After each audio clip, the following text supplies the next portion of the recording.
Mesdames et messieurs, bonjour et bienvenue sur Sadia TV. Vous suivez dès à présent votre émission Eco Plus. La notion que nous verrons aujourd'hui est initiative des pays pauvres très endettés. Pour mieux comprendre cette notion, nous verrons d'abord les objectifs du PPTE, des critères d'éligibilité au programme et quelques limites de ce programme. Au milieu des années 90, le fardeau excessif des dettes publiques a attiré l'attention des institutions internationales.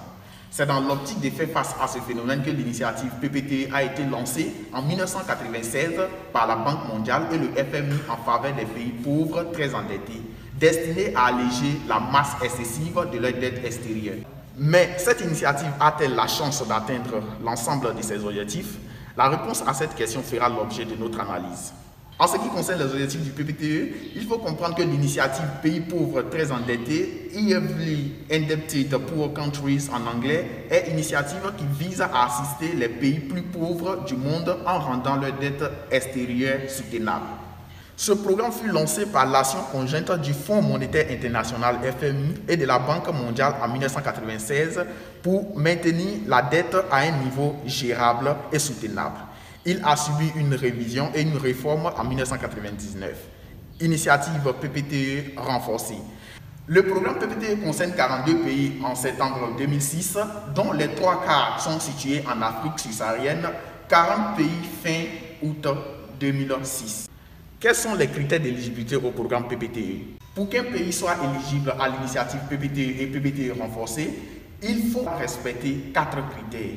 N'être éligible qu'à une assistance concessionnelle de la part du FMI et de la Banque mondiale, faire face à un niveau d'endettement insoutenable, avoir parfaitement mis en œuvre des réformes et des scènes politiques économiques dans le cadre des programmes soutenus par le FMI et la Banque mondiale, avoir formulé un document de stratégie pour la réduction de la pauvreté. Quelles sont les limites du PPTE?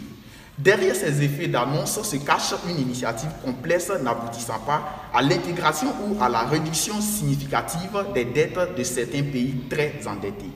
Il s'agit entre autres d'une logique contre-productive, un nombre limité de pays éligibles, la majorité des pays pauvres non concernés, une conditionnalité politique, un financement aléatoire, des projections de A, soutenabilité, A, irréalisable.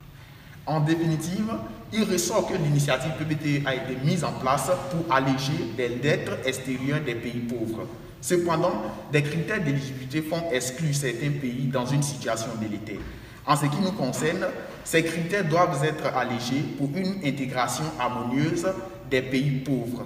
Je vous remercie et à très bientôt.